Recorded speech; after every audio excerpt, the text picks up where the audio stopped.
Welcome to RPG exam guide. আজ আমরা আলোচনা করব অস্ট্রেলিয়ান ওপেন 2017। যে কোনো পরীক্ষায় স্পোর্টস বিষয় থেকে যেসব কারেন্ট অ্যাফেয়ার্সের প্রশ্ন আসে তাতে কিন্তু এই টেনিস গ্র্যান্ড স্ল্যাম টুর্নামেন্টগুলো থেকে অনেক প্রশ্ন আসার সম্ভাবনা থাকে। তাই সব বছরের সর্বপ্রথম যে টেনিস গ্র্যান্ড স্ল্যাম টুর্নামেন্ট হয় সেটা হচ্ছে অস্ট্রেলিয়ান ওপেন। তাই আজকে আমরা এই অস্ট্রেলিয়ান ওপেন 2017 থেকে যেসব প্রশ্নগুলো আসার সম্ভাবনা আছে আজ সেগুলো আলোচনা করব। চলুন শুরু করা যাক। প্রথমে গ্র্যান্ড স্ল্যাম টেনিস টুর্নামেন্ট সম্পর্কে কিছু কথা বলে নিই। এই গ্র্যান্ড স্ল্যাম হলো মোট 4টি স্ল্যাম টুর্নামেন্ট, যে টুর্নামেন্টগুলোকে র্যাঙ্কিং পয়েন্ট, প্রাইজ মানি ও জনপ্রিয়তার ভিত্তিতে সবচেয়ে গুরুত্বপূর্ণ টেনিস ইভেন্ট হিসেবে বিবেচনা করা হয়। গ্র্যান্ড স্ল্যাম মোট 4টি। প্রথমেই হয় অস্ট্রেলিয়ান ওপেন, তারপর ফ্রেঞ্চ ওপেন, তারপর উইম্বলডন ওপেন এবং সর্বশেষে হয় ইউএস ওপেন। তো এবার আমাদের আজকের আলোচ্য বিষয় হচ্ছে অস্ট্রেলিয়ান ওপেন 2017। প্রথমেই পুরুষ একক বিভাগ, মেন সিঙ্গলস। এবার চ্যাম্পিয়ন হলেন রজার ফেডারার। রজার ফেডারার হলেন সুইজারল্যান্ডের টেনিস প্লেয়ার এবং তিনি এইবার নিয়ে মোট 5 বার অস্ট্রেলিয়ান ওপেন চ্যাম্পিয়ন হলেন। তিনি এর আগে 2004, 2006, 2007, 2010 এবং এবার 2017-তে তিনি চ্যাম্পিয়ন হলেন মোট 5 বার। এবং যাকে হারিয়ে তিনি চ্যাম্পিয়ন হলেন তিনি হলেন রাফায়েল নাদাল। ইনি হলেন স্পেনের একজন বিখ্যাত টেনিস প্লেয়ার। এবার হচ্ছে মহিলা একক বিভাগ, ওমেন্স সিঙ্গলস। এবার চ্যাম্পিয়ন হয়েছেন সেরেনা উইলিয়ামস।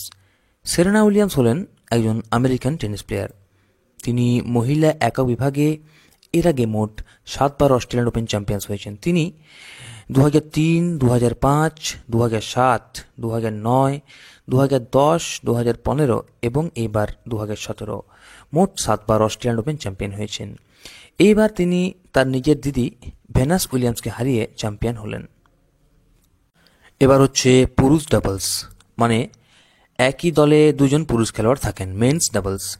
তাই চ্যাম্পিয়ন্স দুজন হয়। তাই চ্যাম্পিয়ন্স হয়েছেন হেনরি কন্টিনেন্ট এবং জন পিয়ার্স। হেনরি কন্টিনেন্ট হলেন একজন ফিনল্যান্ডের টেনিস প্লেয়ার এবং জন পিয়ার্স হলেন অস্ট্রেলিয়ান টেনিস প্লেয়ার। এরপর হচ্ছে মহিলা ডাবলস, ওমেন্স ডাবলস বিভাগ। চ্যাম্পিয়ন্স হয়েছেন বেথেনি ম্যাটিক-স্যান্ডস এবং লুসি শাফারোভা।